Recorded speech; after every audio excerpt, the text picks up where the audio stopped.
Yes, welcome, and welcome to Veronica and Abubakr and Zozan, who are our Refugee Journalism Project. Veronica is in Spain, in Madrid, and Zozan is in Edinburgh, and Abubakr is in London. So that's all very exciting. We are all over the world. So I'll hand over to Veronica to introduce the project. Yeah, over to you, Veronica. Thank you, Justine, and thanks everybody to join us today. So I will now share my screen. I won't see your faces, but please do feel free to raise your hand or chat. Use the chat if you want to make any comment or ask any question. And Justin, if you don't mind, because I will be looking at the presentation, if anyone have a question or something, just please stop me anytime. Okay, perfect. Please do feel free to stop me anytime. And also, if you want me to repeat or you have any doubts or I haven't made anything clear, just please do ask. So I will start introducing the project and sharing some work we did before, and then I will introduce our participants. Abubakr will start explaining us a bit about what he is doing and his experience on the project, and then Zozan will tell us a bit of the work she has done as well and what is she working on now. So I will share my screen now. Please tell me if you can see this PowerPoint. Well, it's a PDF because I couldn't manage to make all of you can see this screen. Yep, we can see that. Thank you.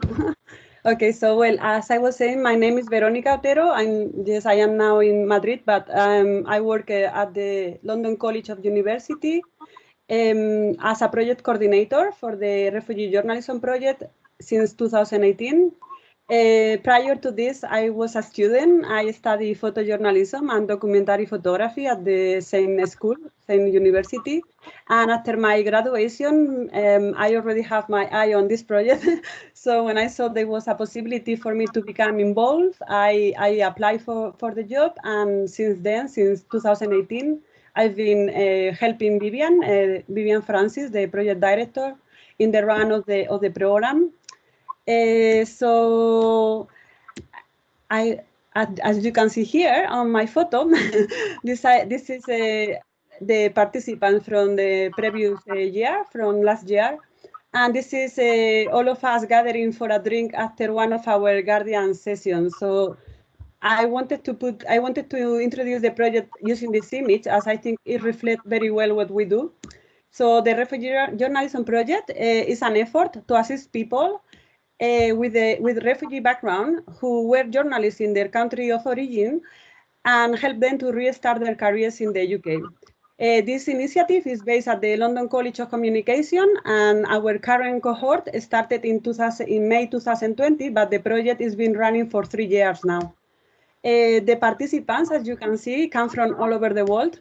So we have a range of participants from countries such as Syria, Afghanistan, Iran, Kurdistan, Egypt, Palestine. We have Abu from Palestine, and Zozan from Kurdistan, from the Kurdish side, Turkey, and we have participants from other countries such as Uganda, Pakistan, or other places in Central America. We had as well people from Trinidad before.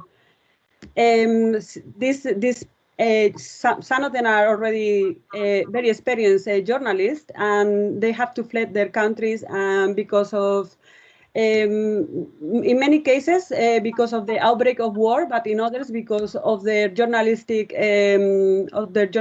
work, as they were forced to leave their country. The freedom of press or speech is a problem, and so these participants, journalists, they already have an impressive range of skills when they reach the UK, but maybe lack the agency and face other barriers, which I wanted to change page here. So this is to highlight some of the nationalities that we have on board from our years, and page 3. Okay. Can you all see that? now. So they face other barriers when they come to the UK or when they come to other countries, like such as lack of access to networks or poor awareness of finding media jobs. The value that is given to their qualifications when some in many cases the UK doesn't the UK laws or the UK institutions don't recognize their qualifications. And as you see, this is the confusion over what is their immigration status or the right to work.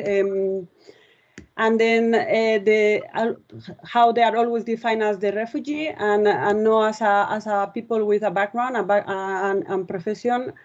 And then the lack of awareness that we have in the UK journalism practices, for example, the way we pitch our histories, or the way we present our curriculums, or how do you reach organizations, or even UK media law, those differences.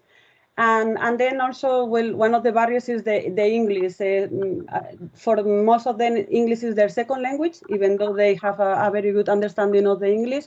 But this is also a barrier that some of them face. So what we do at the Refugee Journalism, we offer mentoring sessions. At the moment, all our participants have been matched to a UK industry member. They receive training. Every week we try to do 1 or 2 workshops. The workshops cover a range of specialities, such as we were talking about UK media or journalism in the UK, podcasting, film, data journalism. We try to have a very big set of activities. As well, our journalists have a different range of experience. They come from broadcasting or radio or printing media. So we try to cover a bit of everything. Some of these activities happen at other institutions, or for example, we can see here on the pictures, we can see on the right top an image of one of our sessions last year. This is at The Guardian with John Domokos. He's the video producer for The Guardian. And the session was a session on multimedia journalism. And then below we can see 2 pictures of our participants producing a podcast at the end of a 3 days radio training. And on the top, because I wanted to have this picture, in addition to the delivery of personal and professional development, the project has made further progress in challenging the populist media agenda against refugees in the UK.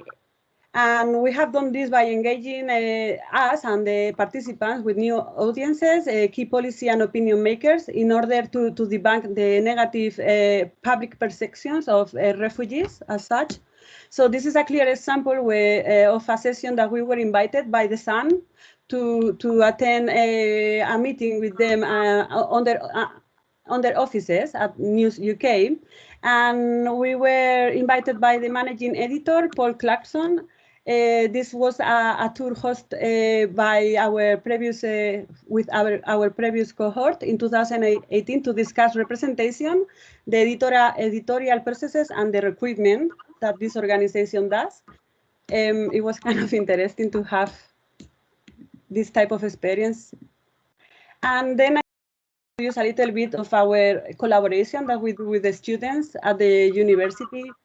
We have students at the London College of Communication and also Central St. Martin who has volunteered to work alongside our participants and support the project website and filming activities. Here on the image, you can see on the left, these are 2 examples of 2 illustrations that our student Nick Macareno created to accompany some of our work. And on this occasion, the work was for the Guardian Foundation, which invited our participants to write articles and reflect on the experience, challenges, and aspirations of displaced people. This work was published as part of the World Refugee Day in 2019, in June 2019. and it celebrates the contribution of the journalists with refugee background into the UK media. And then on the right, you can see two examples. I will share this presentation, if it's fine with Justin, because you can actually link to the original work and you can read the stories behind the images. So if someone wants to read about the Guardian article, there is a series of around 12 articles we publish, and it's kind of interesting how the students were given the commission and what they came out with as an illustration to accompany the histories of our participants, which I think they reflect very well the articles, what the participants were talking about. And on the yellow image, this is on a Malawi refugee camp. This was done early on this year in April. We contacted 3 journalists, which are refugee journalists, but they are based in Malawi. They live right now in the Dasaleka refugee camp, but they are equipped with a whole range of journalistic experience, and they were a radio producer, a photographer, and a journalist, a radio journalist as well. And because of the pandemic, we couldn't do much in terms of thinking what options we had, but because of the pandemic, we kind of thought that another way of creating journalism was doing collaborations in distance and reaching out to people that was in the ground, and they could report back to us, so we could help them offering this space, the platform for them to publish their work, but also to continue telling the stories without the need of us being on the field. So this little article, which is like a multimedia article, it has images, it has how do you say, sound, videos, and then the interviews and voices of the people living in the refugee camp of Malawi. It was created by one of our students, BA journalist students. Her name is Hannah. She's now based in Germany, and she will graduate in 2022. But during this time, she's been also volunteering with us as a digital journalist. And for the project, she put together the content and also help in the research. And then here we have an animation that was created by another student. This is like a fairy tale of one of our participants, Michelle Fuller. She wrote an history about, talking about how the hostile immigration environment has been affecting these groups of people, non-European, non-EU nationals. And she did this by creating an animation while she's narrating the history of how this has in the life of thousands of people in the UK. And this is for the work. So this is our contacts. If you want to see the works I have been mentioning, you can go into our website, or you can follow us on Twitter as well. And just to say that the project is funded by the Open Societies and London College of Communication and Google News. And now what I would like to do is to introduce Zozan. No, we say Abu first. Abu is one of our current participants of this year project, and well, I think he will introduce himself better than I can do. So Abu, shall I leave it to you? Unless you're happy to keep talking. No, I'm fine. I think I talk a lot. I was trying to save time, but it was too much to say. Well, should I go? Okay. Hey, thank you very much, Veronica, for this presentation and for the project. It's very important. I'm talking as a student and on this project, of course, as also a refugee journalist who comes from the Middle East and just moved to the UK. This project was like the lifeline, I would say, at some point. So my name is Abubakr Bashir. I'm Palestinian. I'm mainly in Gaza Strip. The thing with Palestine, if some of you know, I don't know how much you know about Palestine and Israel conflict. So we have a number of places divided ones. I'm based in Gaza Strip. I'm sure many of you must have heard of it. Anyway, so I was in Gaza Strip reporting for a different kind of media outlets. I was working. I started as a freelancer. Then I joined the GG Press, which is the Japanese news agency, like in 2009. I don't speak Japanese, not at all. I only know how to say arigato in Japanese, which means thank you. But I was more like a translator, interpreter at the very beginning between Arabic and English. And that was how I started the whole media thing, the whole journalism. Years later, I started getting more to know how to report on things, what to focus on, what not, what to ignore. And I started making some connections until in 2014, in the middle, exactly in the middle of a war in Gaza, I joined both NPR, which is National Public Radio, the American radio, and the Wall Street Journal. I was reporting for both of them. So since then, I would say since 2014 back up to 2019, I was reporting for both of them. I was the producer, interpreter again, and you can say reporter sometimes. So I contributed and took part on big number of stories to NPR, which is radio, Wall Street Journal, which is written, the Daily Telegraph. I joined also in 2018, that's also written. Kept working with GG Press, which is a news agency. So I was lucky, I would say, to work with different kind of media outlets and reporting on completely, absolutely different kinds of a story. The main one was like news reporting, wars, because that is what the Middle East is famous for, conflicts, all kind of I would say, yeah, conflicts. Plus, I'm so happy to be able to report many of success stories about women, children, sports, all kind of stories. But today we will be talking about one story because of the time thing, a story that went really viral on social media. It was about, and here we can, Veronica, can we go with the first part, please? Yeah. Well, as you can see, it's a story. The topics is from Greece, a message in bottle reaches isolated Gaza. That story was made for NPR. And before we go to the details of it, there are a few skills that I would say I had at the time, and I wish I believe they are very important for a journalist to make a really good story. The idea is a story is usually heard by a big number of people, but not that exact number of people can tell the story. It's a smaller number, of course, and then among the small number of people who are telling the story, it's very small number who will focus about how to tell the story. It's a skill. To tell a story is as important as the story itself, if not even more important. So with this particular story, let's talk about it. To start with, I just saw a Facebook post from someone called Wa'il, whose name is mentioned in the story. He was talking about his father-in-law, who was a fisherman, who found a bottle, a message in a bottle, while he was fishing, and it turned to be, as we see, a letter there, a message stuffed there.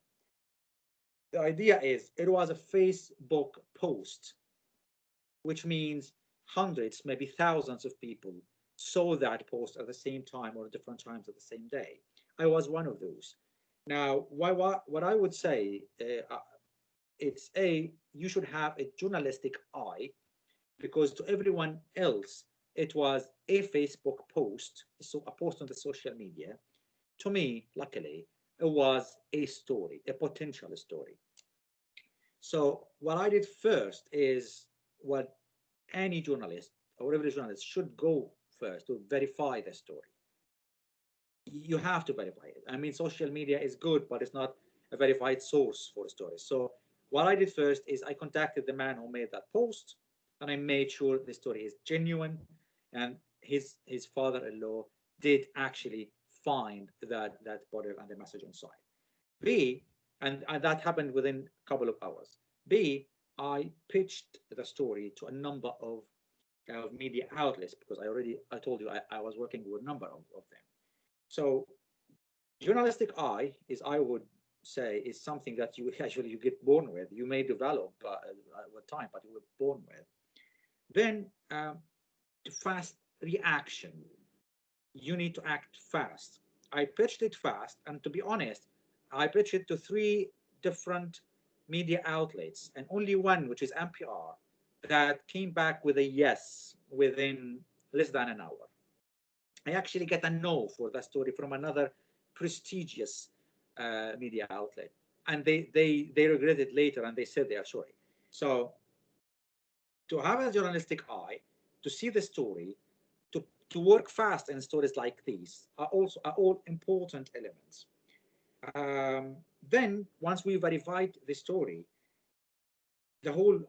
we all started working on it. And when I say we, that is another important element, which is teamwork. We are talking about a story, as we will be seeing later. It's not only in Gaza, where I am based. The end of the story, the last part of the story, is in Gaza, where that bottle reached. But the story starts in Greece, where we have 2 lovers, British ones in Greece, who decided to write this letter and put it and stuff it in a bottle and throw it in the ocean. You know, that very romantic thing, very much like Hollywood films. So they did that, and they just threw it in the ocean, and it ended up after 6 to 7 weeks in Gaza, which means it passed from Greece, the whole Mediterranean, to Gaza. And the idea with Gaza is very isolated. There is a blockade for over 10 years on Gaza. Male, and particularly male, have to be checked by the Israeli army. Every single parcel of mail have to be checked by Israeli army before going to Gaza. So teamwork was important. We had a member of the staff in the DC and Washington contacting the senders, the 2 guys who sent this mail first, to have a wider story, to have a real story. We have to find these people, and we managed to find them. We contacted them. Then my part of the story, and this is something I would recommend every one of you takes utmost care of, is to take care of the details. I went myself to meet the fisherman who found that bottle, and I interviewed him. The thing with the interview is, the more details you get, the much better story you will have. Details, what I believe is, details is what makes a difference between media story that fits a TV, radio, or written piece, different from a post on social media. Anyone can write anything about someone who found a message in a bottle in the Mediterranean, and that's it. But details are the important part. So details like having the exact name and date, and who sent what, where, why did they do this. This all comes through interviews, and you have to interview real people to make real stories. I interviewed the fisherman. I interviewed his son-in-law who made that post, and I also interviewed the lady who initially threw the message on the bottle in the Mediterranean. And because it was a radio piece, we had all that recorded, of course, with all the details possible, including the way they were feeling when they did it, what they were expecting. The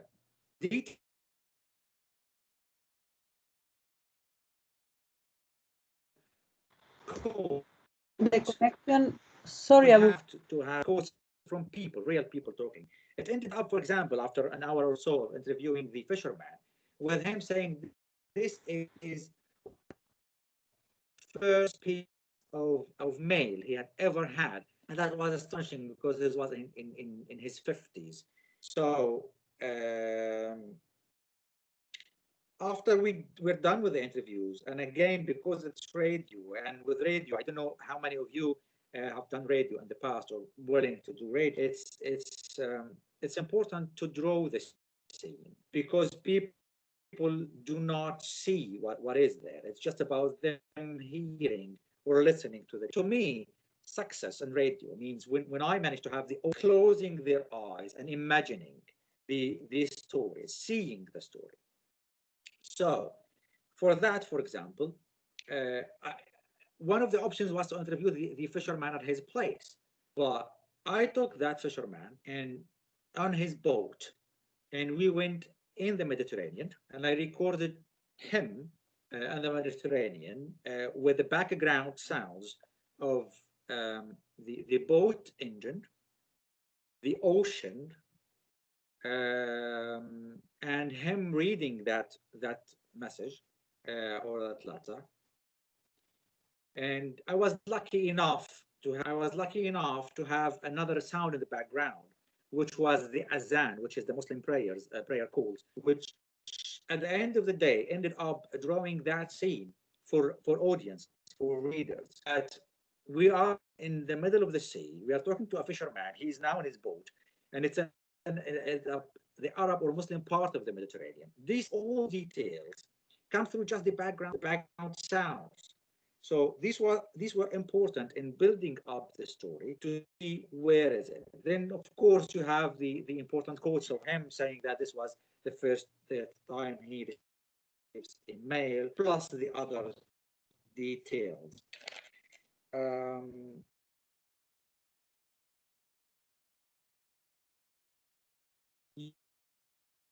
Moving from this, the main idea of the story is this couple, and the British couple in Greece threw it and the Mediterranean, and it ended up in Gaza shore. Well, that is, yes, that is part of the story. But once you can add other background information on what's the point of it making it to Gaza. I mean, what's the story there?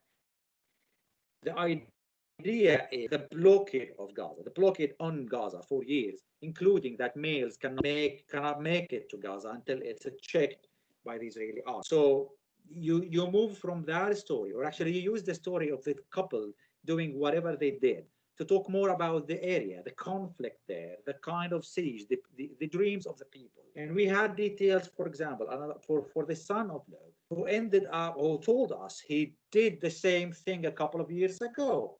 He himself wrote a piece of letter and he put it in a bottle and he threw it in the Mediterranean, saying end of siege, but it reached nowhere. So giving enough time to the interviewees and keeping them talk and be patient and recording every single word they say will give you a wide range of details and information that you will definitely be using or picking the best of it. You can make interviews shorter if you want, but you will end up having less information to quote, which is not that helpful with the stories like these.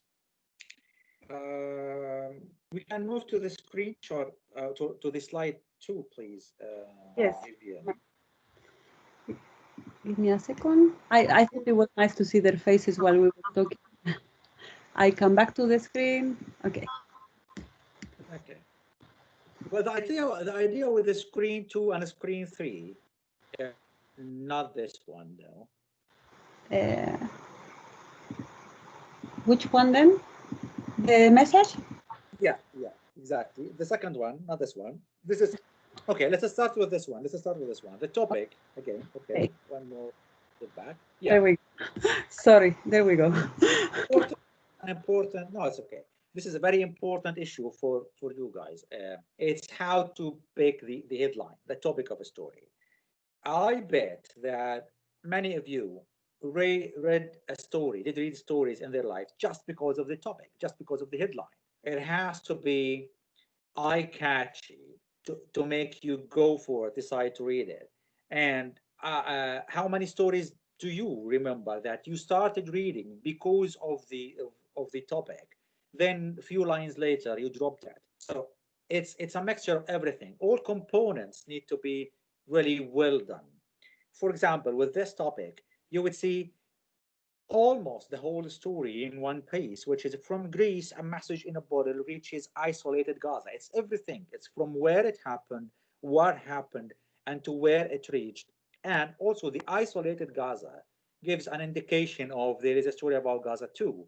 And we have a photo of the message itself, of the written itself. So having the best possible topic is as much important as what you will be saying later, because it is the first thing the reader, the audience, will be saying. Then, as we mentioned the details, we can move to the second slide, Veronica, if you would, please. Yeah, it's more photos, and this photo is, as you would definitely say, it's not in Gaza. It's the lady herself in Greece before her name is Beth, before throwing it in the ocean. Whatever is written there is more about details of who, which is Beth and her boyfriend, did what and when and where were they and why did they do that. It's just all these important details that the audience will be willing to see, to know at some point. So you have to come up with enough details, but not all the story in the very first paragraph. In the very first part of the story, I would say, you have to give, what I'm saying is you have to spread your information, the details you have all over the story, so that readers do not feel they already had everything done or said in the very first few lines. They will drop the story later. I mean, you could have made it a shorter story in the first place. But once you decide to have a long story, you have to keep the audience attention until the last bit of it. So there are so many details, and this means you already have to have long interviews. I would say long interviews. I'm happy to say long interviews, because you already need to make it really rich a story in all parts. And again, with the third part of it, with the third slide,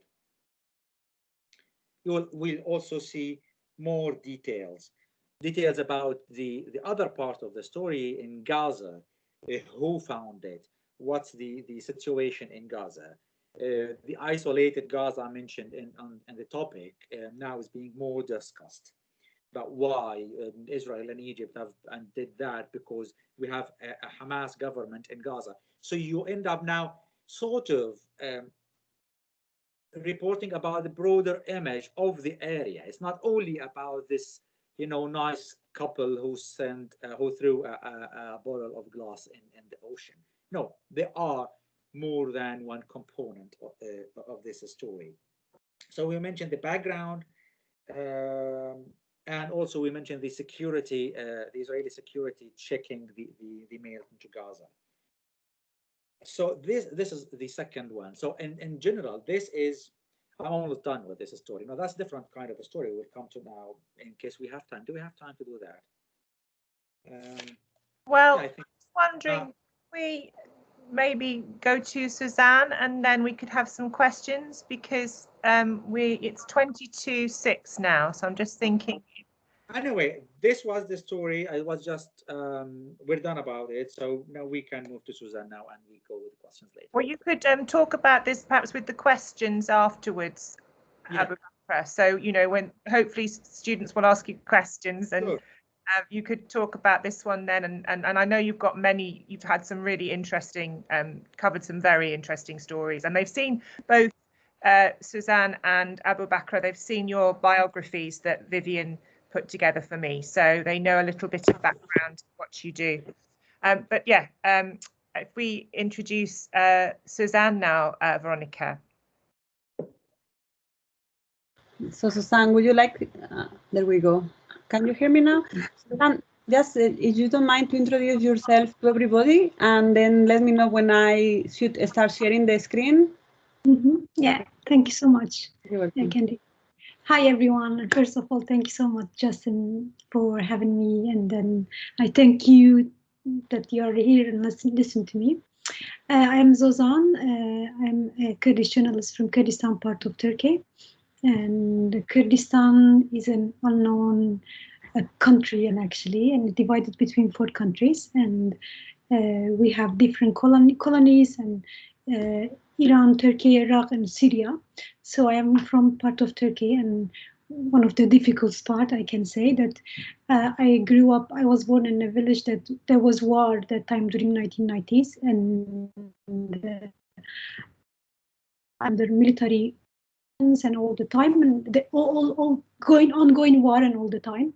So, and I even didn't have any chance to access any formal education when I was child, and I tried to just put effort, and I'm a self-taught basically, and I can say, and put so much effort to be able to study, and then I had so many dreams, and I work hard on them, and then one of the difficult things that for me to go to one of the best university and then study there. So it was really difficult and just studying by myself. And then, but finally I did, and I studied at one of good university in Istanbul called University of Istanbul, and I studied political science and international relations. So before my work, and I can say that my story didn't start with starting working as a journalist, because I was also teaching Kurdish as Kurdish language is actually a banned language, and then we are not growing with our language, but what we know from our families. And then I was trying to help Kurdish people who wants to learn Kurdish and teaching Kurdish. So before my exam to university, 1 month before my university exam, and I was arrested. And I was, it was one of the difficult times, and I don't want to go into details how it was hard, but I just leave to your imagine that as a female growing up in Middle East, and then when I was arrested, I was like only 21 years old. So, and I even didn't know what's happening, because I wasn't part of a member of any party, and I wasn't doing any work for anything, and I was just a human being and trying to focus on humanitarian women issues, because as a woman I've been exposed by war and then conflict in my life. So yeah, and then I was like thinking that was the difficult part of my life, but I managed to gain the university, and then after I started university, I started work as a journalist with Voice of America and many other Kurdish media outlets. And I use mostly my language skills, and I speak Kurmanji, Kurdish, and understand Sorani, and speak Turkish. But that time, and I couldn't speak English, of course. So, and I covered so many different issues during my work as a journalist, because I was thinking actually all my experiences, what happened to me, like I was trying to find out what's gonna be the best work that I can fill all these gaps, and then what I can do. So finally I choose journalism, and then which I think still is the right path that I am in. And then even though it's so difficult, and I can say if you really choose journalism difficult way, that, and you need to be aware of that, and you need to have patience for that, and you need to really be eager and what you want to do about, because you can give up sometimes, and the region that you cover and political issues and your gender and everything can affect your life, and you can lose so many things from your life and while working as a journalist. And I actually can say one of my hardest time was working the period of working as a journalist, and I experienced war when I was child. I remember as a dream. So, but growing up and then seeing and facing and experiencing, it was a difficult one. And I can say, and I covered 19 bomb attacks, and then I covered dead people, and I covered conflict that took place in my city in 2015 and 16. There was curfew 1 year, and we 1 year we were just like with bomb attacks. Sorry, would you like to say something, Justin? Oh, I can't hear you. Zozan, you were just breaking up a little bit, and I was so enjoying so interested in what you were saying, and I was just like, oh no. So sorry, carry on. So yes, you were saying about curfew. Yes, and then there was curfew 1 year. So, and so many civilians, around 1,000 civilians killed by the government in 2015 and 16.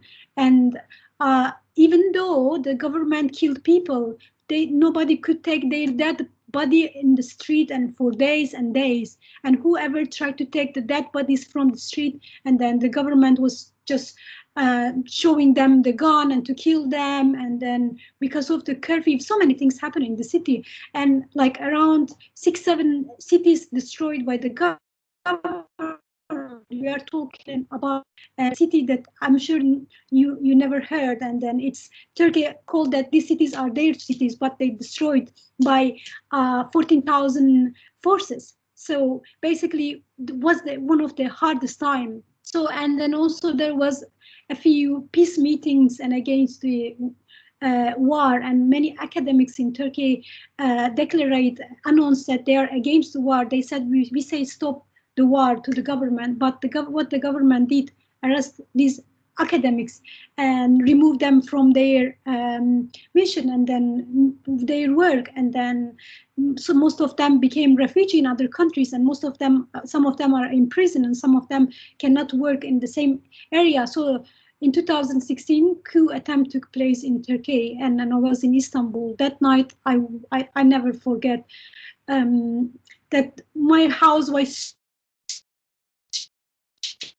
like, and somebody was saying that it's earthquake, and some people we couldn't understand, and then we researched and found out that there's coup attempt, but all the time the bombs was taking place and they were attacking some place near, and then we couldn't go out and cover what's happening because, and who the person who first covered coup attempt was in prison, and then he left journalism, for example, he couldn't work.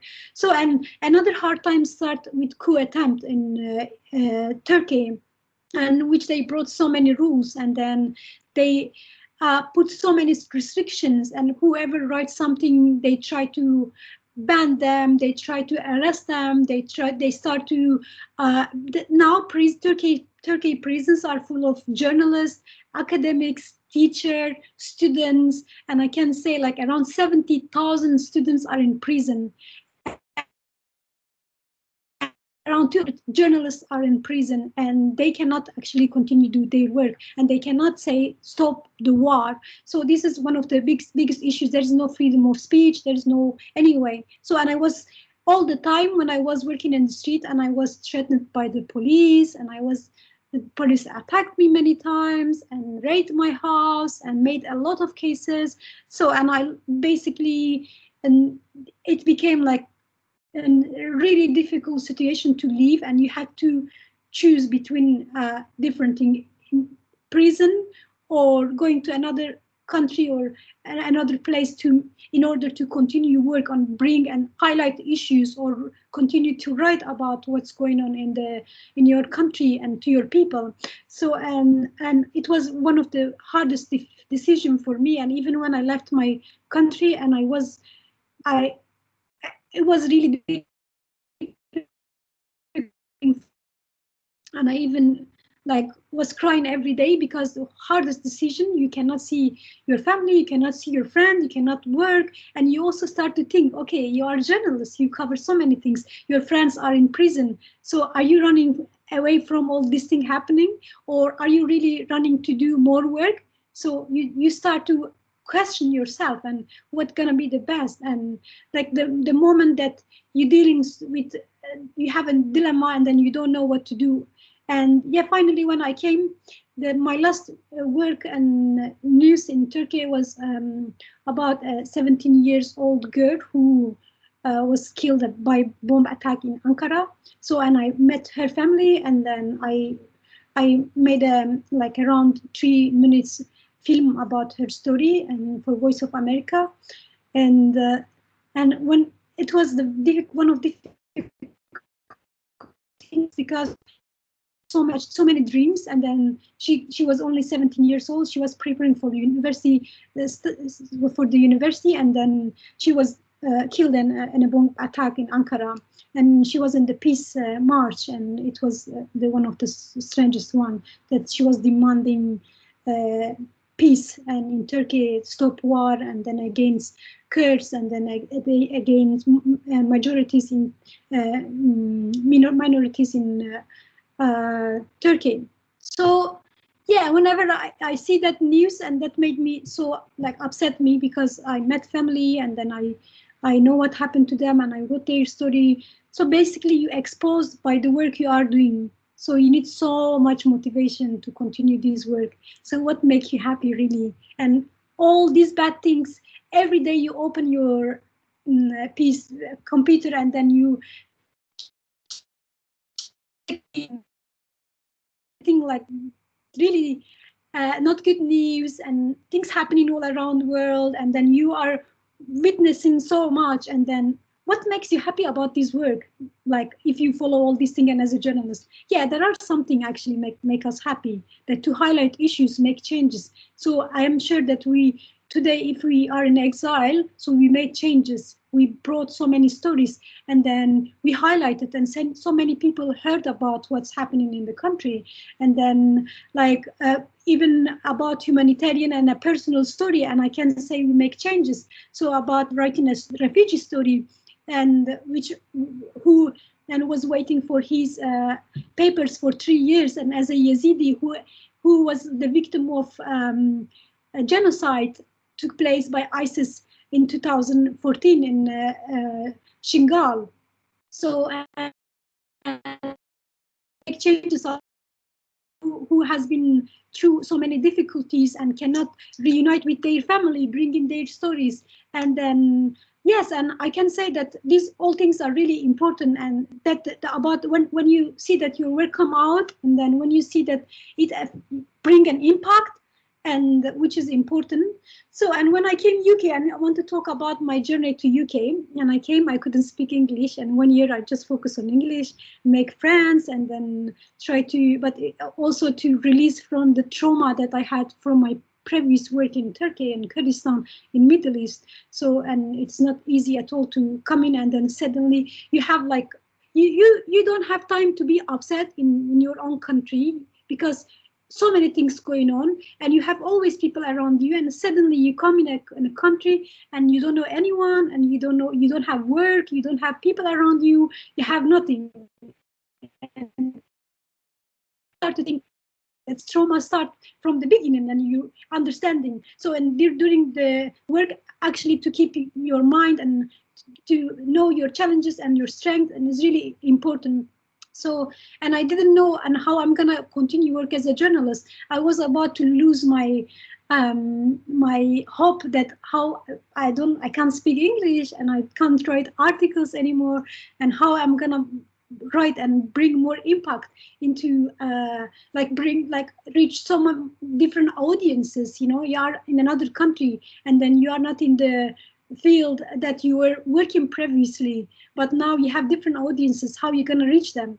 So, and yeah, and that was the time that I met with Refugee Journalism Project, and I can say that it was started for me, because when I started this project, and even I really couldn't, I was just expressing myself in so basic words, and still I cannot say I have a good English, but it helps me to bring some work into UK media outlets or like talk in front of you. So yeah, and then that helped me so much to meeting with so many industries and make friends, and then also make professional network, and then reach people and pitch them and discuss your idea with them and collaborate with people.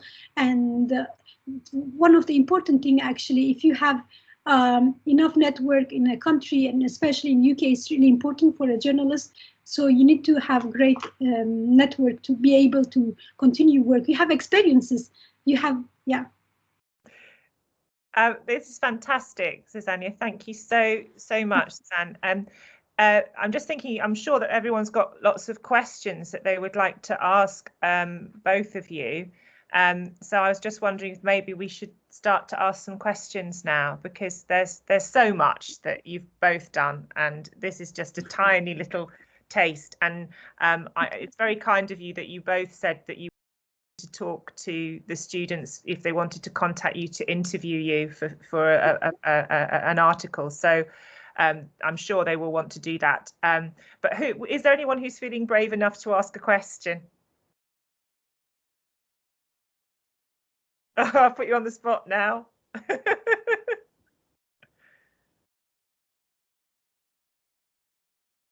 Well, I'll ask a question to start it, shall I? So maybe ask Abubakr, what has been the most difficult story that you've ever had to cover? You've talked about, that you've worked in Gaza for a long time. You've come from Gaza and you've had to work in war situations and things we can't even imagine. Could you tell us a little bit about what has been sort of the most challenging things for you? Well, it's different kind of situations. The most difficult one on the emotional level, I would say, is having a story done about my friend who was shot dead while reporting. Also, we're taking photos for a documentary at the border. So that teaches you a lesson, which is also important for journalists. I mean, even I hope you work in safe places, but that is not what is usually going to happen. Sometimes you will end up working or reporting from hostile environments. So my first tip for everyone is safety. Your safety comes first. A story is a story. You will not. You are there to report the story. You're not there to be the story. So this friend of mine was unlucky and he was shot dead while filming. So I had to do a story about him. That was so emotionally challenging. I did other stories about other dead people who were killed in the wars. One of them also is a friend of mine, but the other level of the story was when he was moved to the hospital, his brother, who was the doctor, he just saw him there in the hospital dying. So that was also another emotional, challenging stories. We have other stories in general about wars, people losing their lives, their relatives, their houses, their future, everything. I mean, this kind of stories are so emotionally challenging. But there are other stories was so challenging, not only in the emotional level. For example, I remember doing a story in the middle of the war. I think it was 2012 war or 2014. I'm not sure. I think it was 2012. In the middle of that war, and when there is this atmosphere of war, especially in the Middle East between Israel and the Palestinians, so it's that deep conflict. So during the war, the Palestinian government in Gaza, ruled by Hamas movement, which is seen by the international community as a terrorist group. So actually attacking that terrorist group is justified one way or another in the eyes of the international community, and you have to deal with that. So they decided, the Hamas movement or Hamas government, they decided to shoot dead a number of what they called informers to the Israeli army. Of course, everyone else was happy because they believed they were informers. It's the atmosphere of a war. People are losing their beloved ones, and then you have the government saying that we now have our hands on a number of informers and we are killing them. So writing a story about that, challenging the idea of the government, whether they were really informers or not, in that particular time isn't easy. And I managed to get inside the prison and interviewed a number of informers who were sentenced to death later. Then I can see a hand raised by Emily, right? Am I right? Yeah. Yes, there's more. It's question. They're going to ask questions, but do finish because it's absolutely fascinating. Okay. So I interviewed 3 of the informers who actually were sentenced to death to see whether they were really informers or not. I mean, they made their confessions. The interesting part was two of them at least said they were innocent. They had to do that, but they believe they were sentenced to death. And I took the number of a son of one of the people. I remember him. Unfortunately, that story didn't go online with NPR for the wartime thing. Priorities keep changing, so that wasn't a story at the time. Anyway, a year later, for some reason, I decided to give a call to the number that I already had a year earlier in the prison of the family of whoever was sentenced to death. And a gentleman, talked to me, and I was like, I'm not sure whether you're going to remember me, but I interviewed your father, and he was sentenced to death a year ago in a prison. I just want to see with him. Why would you want me to tell you about that? Why don't you talk to my father and he tells you about it? And I was like, what? And he was sentenced to death.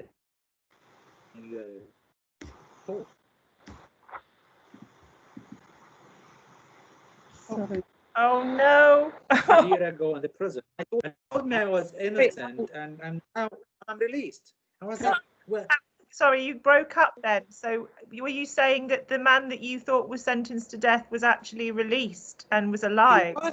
He was sentenced to death, but he was later released. Now, the idea is, in stories like the, I'm so sorry, it's unfortunately wasn't it. But the idea is, what if he was sentenced to death? He was actually killed. The stigma of him, and he will lose his life, and the family will lose for long.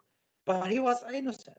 So, though it wasn't published, but the idea of challenging that the government at the time, the atmosphere of the war, maintaining or keeping your safety also, because that is a priority. That was so challenging at the time. So this is like two examples of challenging stories. Thank you, Abu. So I have now Emily, and then Mary, and then you. Is that correct? Emily, would you mind to go now first? Ask your question, please. Hello. Hello. Yeah, I just have a question for any of you, really. There's something that I struggle with is if I'm writing like an emotive story or about a movement or a group of people that I'm not a part of. So, for example, I wrote a lot during the Black Lives Matter movement and campaign because I felt really passionately about it, and obviously it was massively important. And I struggled with how do you know how to balance when it's your voice that should be heard versus amplifying the voices of the people in the story itself? And like, have you ever had to do that? And how do you sort of combat that and go about it so you don't have this kind of imposter syndrome that, it's not your story, but you're the one telling it? Does that make sense? Yeah, that's for any advice on that would be great. Thanks. If you want to go.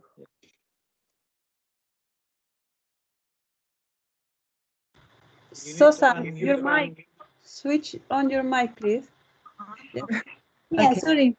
I can say something about that one, but it's a really difficult question. So, because you have always a side, and humanitarian or like you're human being, or you like something so much, and then you support some groups and something, but like before putting yourself in front of everything, so how much you putting them actually. So this is going to be your narrative, and when you focus on the issue and or something that that you are passionate about,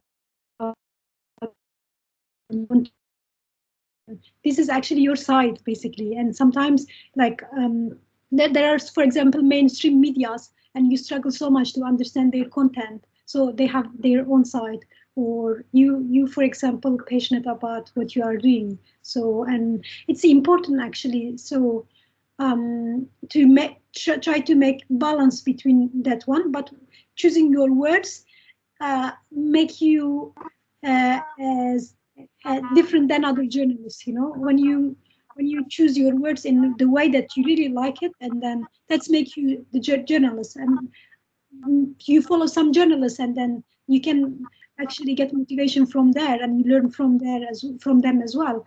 So, and this is the way that you cover it. I can say things like that, and I don't know how Abubakr is going to say. Thank you. That's great. Thank you. Abubakr, do you have any advice on when you're telling the story of another person's story? Yeah. Well, I would say it's much better when you are not part of the story. It makes you in a much better position to tell the story, a very objective one, because if you're part of it, you already have your own opinion, and you will be more influenced by your beliefs. But reporting about it, while you are the one who's outside the box, who's looking at the scene from outside. So you'll be more able to tell the real story. That is how I see it. I was Palestinian living in Gaza, going through all these wars and conflicts, but I was reporting to American and European and international media, not Palestinian ones. So I had to do that.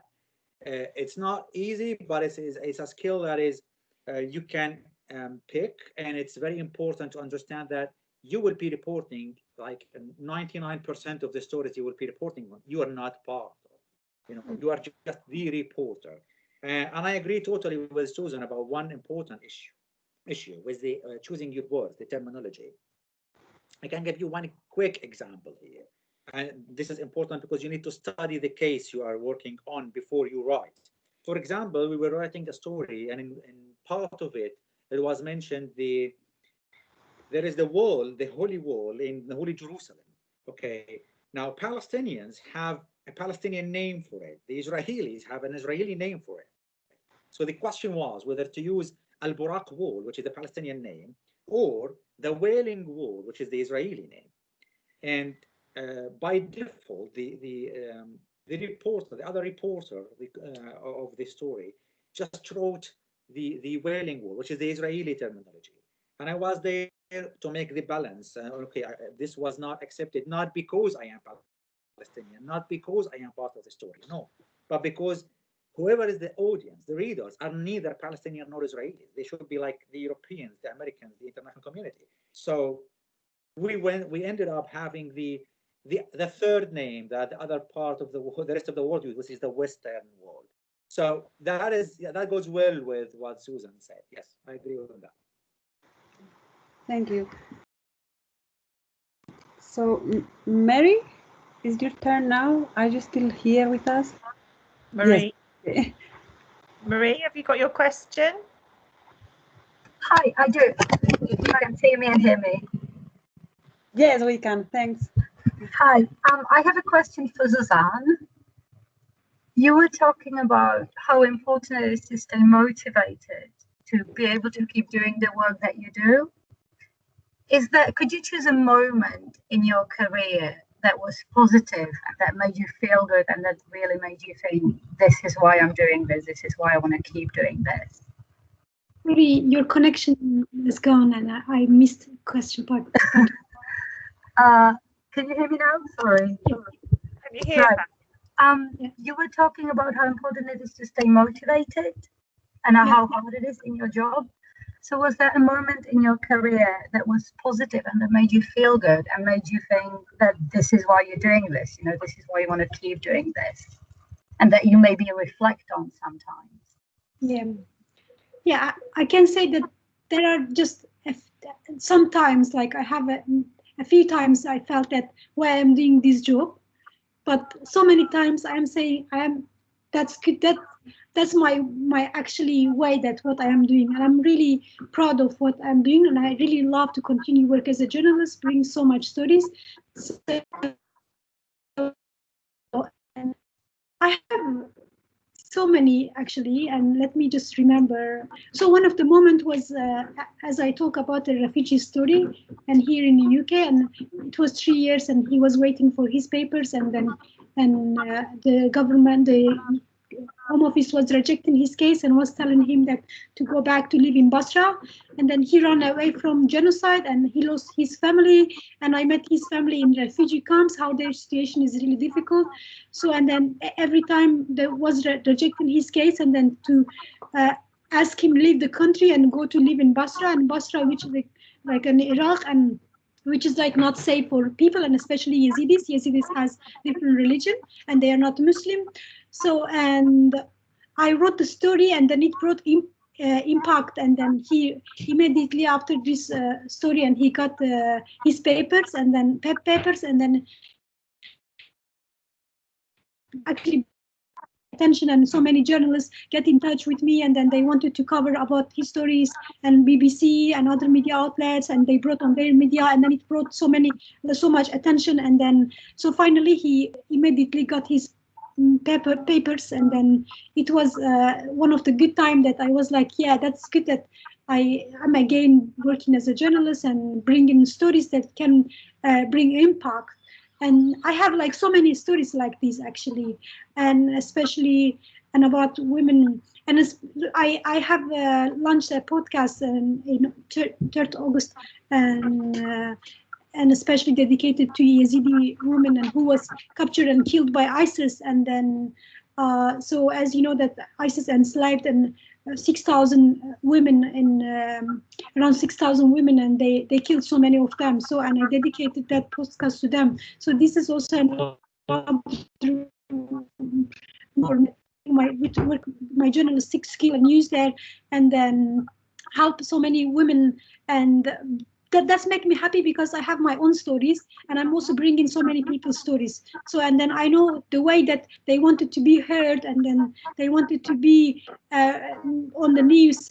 And so I'm trying to do my best to make translational connection between women all over the world and help them. And that's also another thing that make me happy and give me motivate me. Thank you, Zozan. I wanted to say I post in the chat links to this history, the one that Zozan is mentioning about the Yazidi survivor that got his status after the article was published.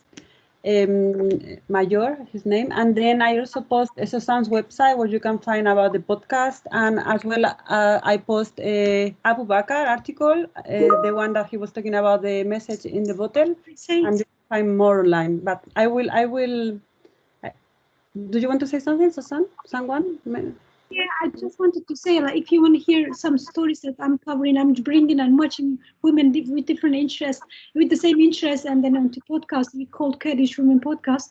If you want to hear and then see more, and then you can follow, you can see on Spotify and other podcast platforms and listen to our podcast. Thank you. Thank you. Thank you. Okay. So I have now, Jeff, you've been waiting a little bit, sorry. And then Sophie, and afterwards Sophie. Yeah.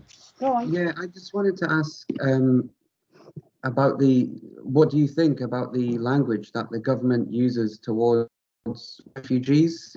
Because recently they've talked about an invasion of migrants coming to England, you know, via the Channel crossing from France, and Priti Patel has been saying they should be sent back. You know, what do you think about the way they talk about refugees?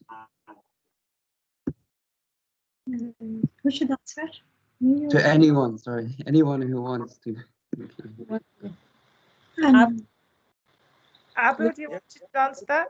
Yeah, sure.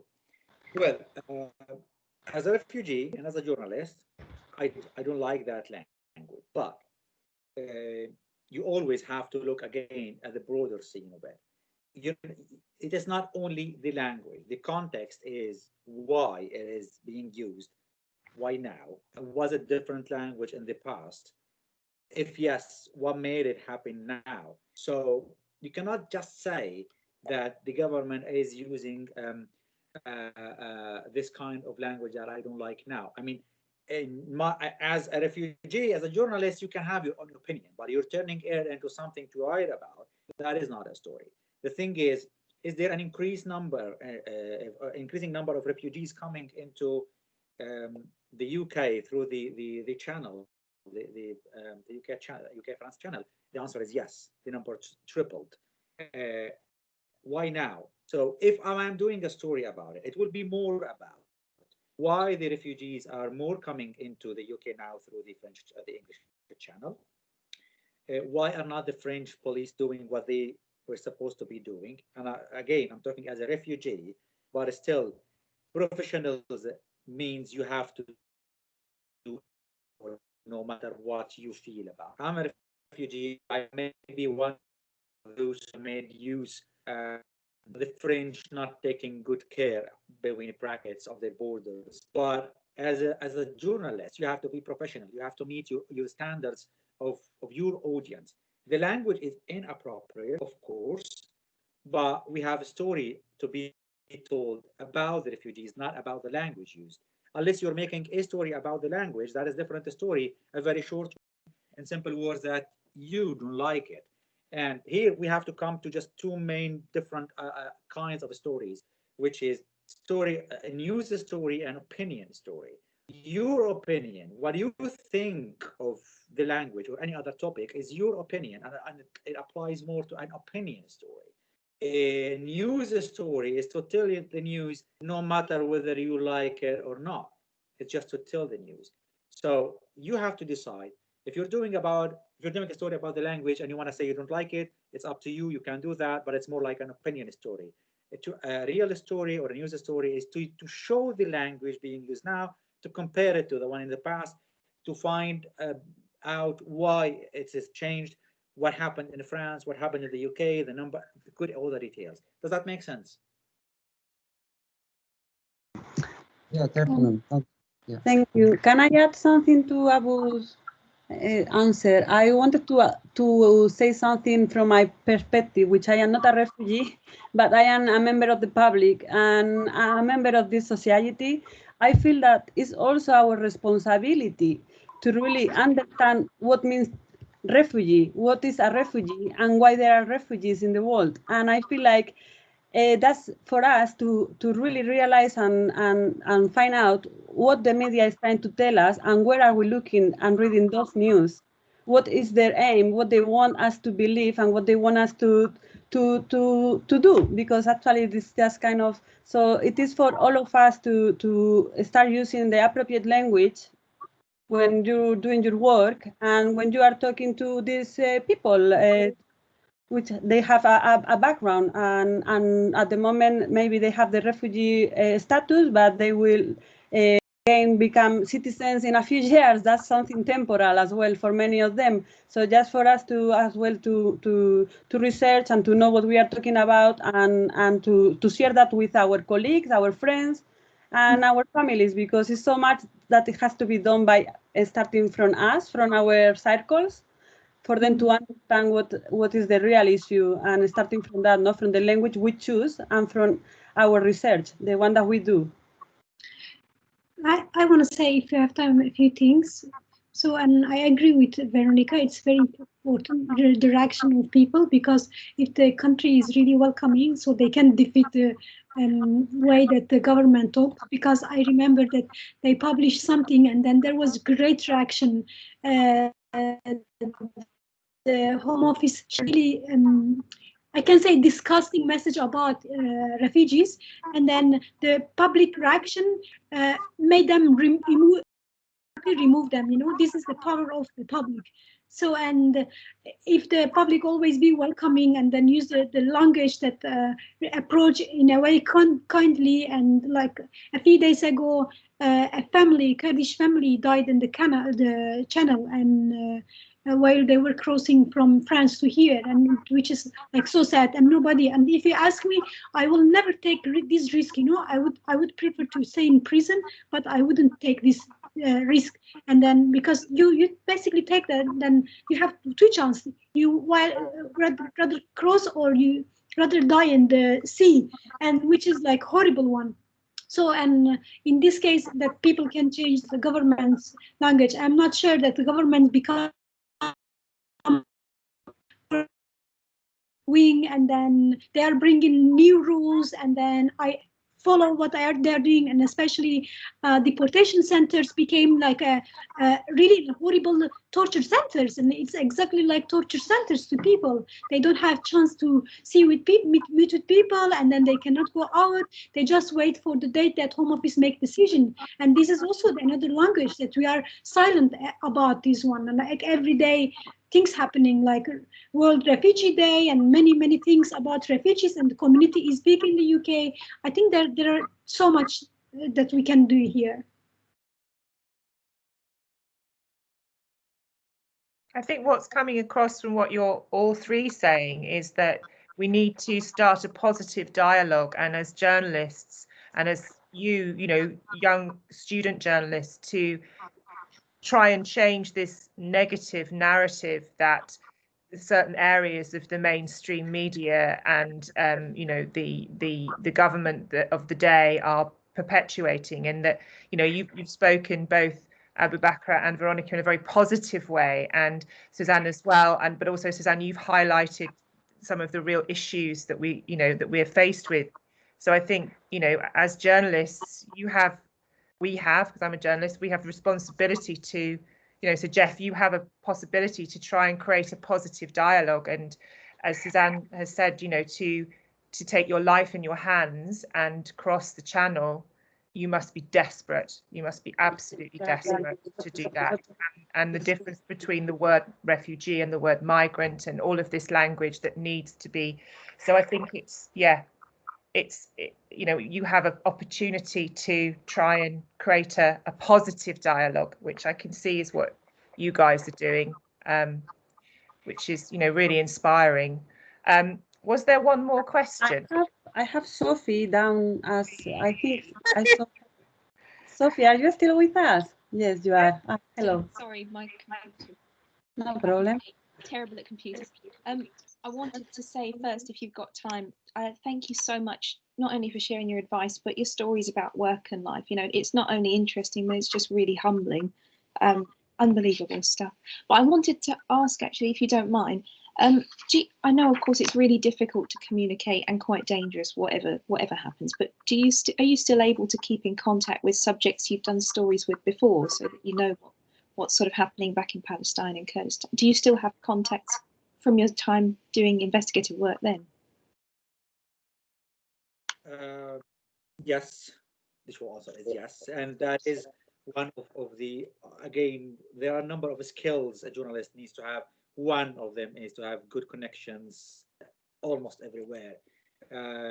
Yeah, I do have connections. I did have connections, by the way, when I was there inside the government, and I did have connections inside the militant groups, and I interviewed militants, and I interviewed families of victims. You know what? There was a time when I was visiting Israel, and I made an interview with a number of Israeli settlers protesting against the Israeli prime minister at his home in Jerusalem. So I had the chance and I interviewed them. The idea is you always take phone numbers and emails, contact details. You never delete any of them. Never delete any of them. And it's very recommended that between time and another, you can exchange emails. The other connection doesn't have to feel that you only contact them when you need something. It's more like you develop this kind of network, because you would never know when you will need any of them. It doesn't, I don't want to sound that bad. It's like you're making use of people, but the thing is, you have to be very good at the communicative level. You have to make enough number of friends, and this enough number has no limit. Thank you. Thank you. Zozan, did you want to say something about keeping? Yes, exactly. You actually strengthen your connection with people when you start to live in another country, and it's become more easier. But one of the problem, for example, I cared so much about public voice, and then you cannot get the public voice when you want to do something. You can get the voice of people that well-known people, and yeah, for example, I have contact with my previous narratives, and then my like I can say professional, and then people from different areas, and I still write something. For example, there is an article we write about the Turkey law system, how it changed. For example, here we need like strong connection to be able to write these articles. So I'm working on this. And so you are actually extending your relations with not just in Kurdistan, for example, in Turkey, and I extended in Syria, and then in Iraq, and in Iran, and in Europe, and many countries. You actually can see from this different perspective. So yeah, this is like how you growing. So it's growing a network, isn't it? And the more people you talk to, they'll connect you to somebody else, or connect you to somebody else, and you have this, and you do develop. They are friendships, really. They're professional, but they're friendships, aren't they? Because you have that connection and you keep that connection going. So, like Abubakr is saying, you don't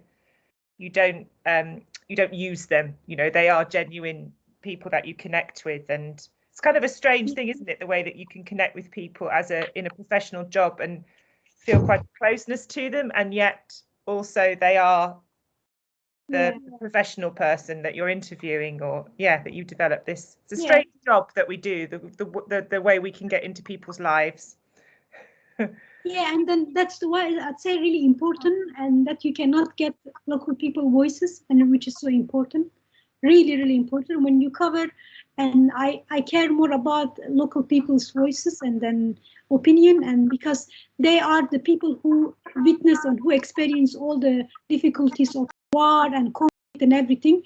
So it's always makes stronger when you hear from them, you know. If I make like interview with like Boris Johnson on president and other people, I believe that being with a local people more powerful for me. That's the vox pop, isn't it? It's what I've been talking to them about, the importance of what we call in this country vox pop, which is the voice of the people, the vox pop. But it's the so-called ordinary people that have the extraordinary stories to tell. Yeah. Anyone, any more questions? I have one comment. Oh, yeah. If no one has a question. Yeah. Well, there was a question from, I just wrote the name. It was about the motive and what makes the motive, the positive point. Yeah.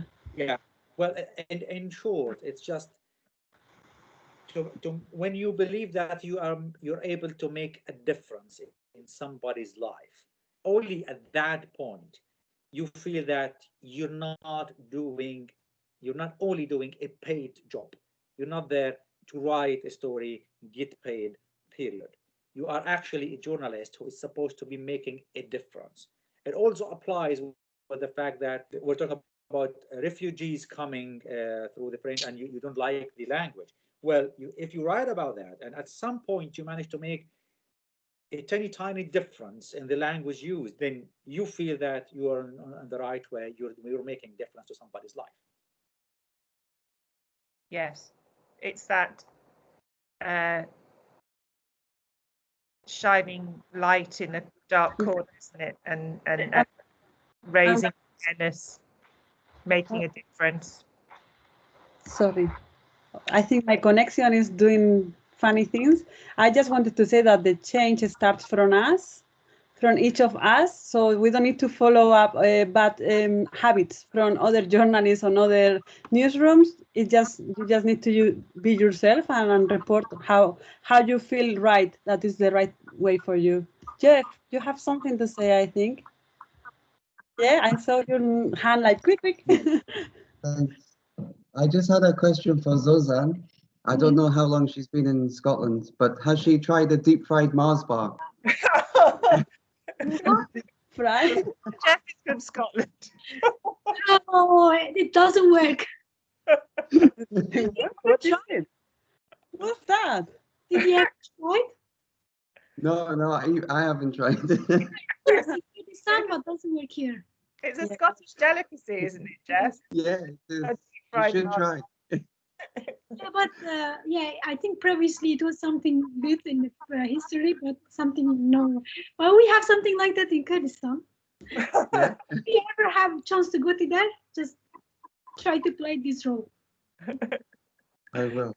Thank you. Thank you so much for talking to us. It's been absolutely fascinating, and I hope you guys have been inspired. And some of the students have dropped off, not because they dropped off, but because they had technical problems and have been messaging me going, oh my God, I can't get back in. So I've been recording this, and I'm sure that they will be sending you emails saying, hello, please, can I speak to you? Because it's absolutely fascinating. So thank you so much, Abubakr and Zozan and Veronica. Thank you. It's been fantastic. Thank you. Thank you for listening to us. Thank you guys so much. Thank you for that. I will circulate the presentation with the links to everything we've been mentioning today. Yes? Well, I promised Vivian I'd take a photograph, so I'll just take a quick photograph. Oh, everyone, just in time for the photograph. Everyone, oh gosh, what's happening? Sorry, Vivian, who is there's Dharma. Here we go. 3, 2, 1. There we go. Thank you. Thank you. Yeah, with regards to Vivian. Yeah, thank you so much for arranging this, and it was such a nice, and I would say just be brave, and then if you're interested in some way, just never be scared, and then go into, you will learn so much from field, you know, and learning journalism from school maybe help you to learn so much on technique, but and working with people, and you will learn so much. Yes. Yeah, just go for it. That's it, isn't it? It's the message. Thanks. Well, thank you. And this is great as well, because we start our Newsweek next week, and the students have to write articles and create content. And actually, Abubakr, your message in a bottle story is a fabulous lesson for social media, which is totally what they have to do next week. They have to do a social media strategy. They have to try and really create content. It's perfect. So it's like a model lesson. Couldn't have asked for better. Once I asked him to share with me some of his previous work, and he sent me this list of previous work, and I was like amazed. No, so I mean they have done so much, but it was a good choice. I also agree with that. It's such an important thing to find some angle and bring a whole conflict, which is very difficult to kind of where you start from and put it down into a message in a bottle. Perfect little wonderful way. And also the way that you said you go from that little story into this very important new perspective as well. It's brilliant. With Gaza, and it was just fantastic, fascinating. So thank you so much. Good luck. Yeah, thank you, and see you soon, everybody. And lovely. Thank you so much. Thank you so much. Thank you. Thank you very much. Bye. Thank you. Bye-bye. Bye. Bye.